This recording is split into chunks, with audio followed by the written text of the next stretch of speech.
Hi guys, welcome back to my channel. Show के starting में सबसे पहले श्री कृष्ण को दिखाया जाता है, जिनके मस्तक में अत्यंत पीड़ा हो रही होती है। वहीं श्री राधा उनको शांत करने के लिए अपने चरणों की धूल लगा देती है, क्योंकि ऐसा करने के लिए श्री कृष्ण ने उनसे कहा होता है।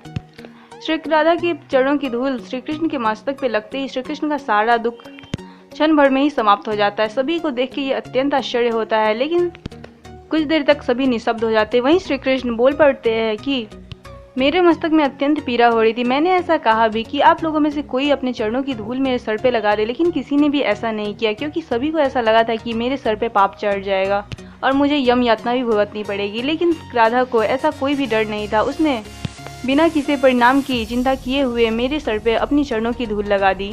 फिर देवी रुक्मणी कहती है कि राधा का प्रेम अतुलनीय है। इससे ये पता चलता है हम सभी में सबसे अत्यधिक प्रेम श्री राधा ही आपसे करती है।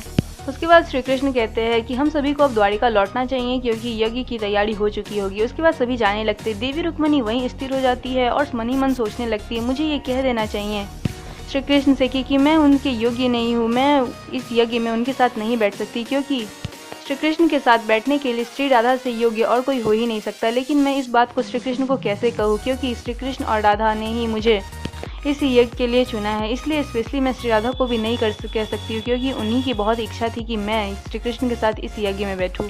वो मन ही मन महादेव की आराधना करने लगती है और कहती है कि अब आप ही कुछ कीजिए प्रभु। उसके बाद महल में नारद मुनि को दिखाया जाता है, जो कि श्री कृष्ण के समक्ष प्रार्थना कर रहे होते हैं कि प्रभु अब मुझे यहाँ से जाने की आज्ञा दीजिए। मैंने इस प्रेम के अविश्वसनीय दृश्य को अपने नेत्रों से देखा। आज मुझे ये प्रेम का सही अर्थ ज्ञात हो गया। मैं बहुत प्रसन्न हूँ कि मैंने इस घटना को अपने नेत्रों से देखा और मैं इसका सर्वथा साक्षी रहूँगा। और वो कहते हैं कि मैंने प्रभु जीवन भर आप ही का नाम जपा है, लेकिन फिर भी मैं अपने चरणों की धूल आपके सर पे लगाने की कभी सोच भी नहीं सकता। तो श्री कृष्ण कहते हैं कि नारद मुनि आप रोइए नहीं, आपका ये जो भक्ति कार्यक्रम है मेरे प्रति वो अतुलनीय है। लेकिन राधा ने ऐसा किया क्योंकि राधा मेरे अभिन्न अंग है, मेरा हृदय है, और हृदय कभी किसी को पीड़ा में नहीं देख सकता। फिर नारद मुनि उनसे कहते हैं कि मैंने आपके अष्टभार्या में से किसी एक को चुनने के लिए श्री राधा को कहा, लेकिन मैंने बार बार यही देखा कि श्री राधा से अधिक योग्य आपके साथ इस पूजा में बैठने के लिए और कोई नहीं है।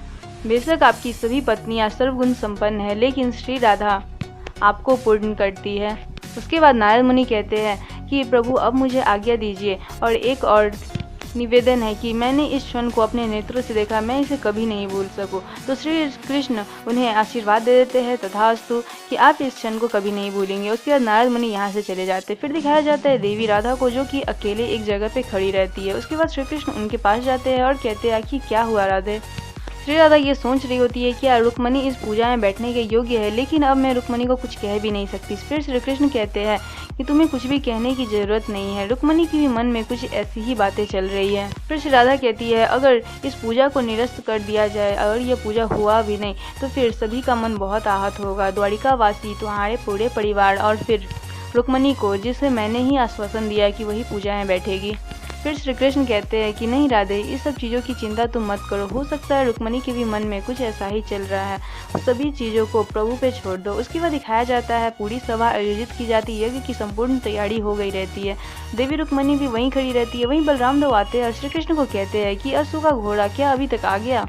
तो श्री कृष्ण कहते हैं कि ये तो दायित्व आपका था, तो फिर क्यों नहीं आया अभी तक। तो वो बताते हैं कि कुछ ही क्षण में यहाँ पे अश्व का घोड़ा आ जाएगा, तुम इसकी चिंता मत करो। वहीं दिखाया जाता है महादेव को, जो कि अश्व के उस जादुई घोड़े को वापस ले लेते हैं, और फिर श्री कृष्ण देवी रुक्मणी को यज्ञ में आगे आने के लिए कहते हैं। तभी पंडित जी, जो कि पूजा कराने के लिए बैठे हुए रहते हैं, वो कहते हैं कि मुहूर्त समाप्त हो चुका है यज्ञ का, अब ये यज्ञ नहीं हो सकता है। फिर श्री कृष्ण कहते हैं आखिर ऐसे कैसे हो गया, और कहते हैं कि चलिए प्रभु की इच्छा के आगे किसकी चलती है, अब ये यज्ञ कभी और ही होगा। देवी रुक्मणी भी मन ही मन अत्यंत प्रसन्न होती है।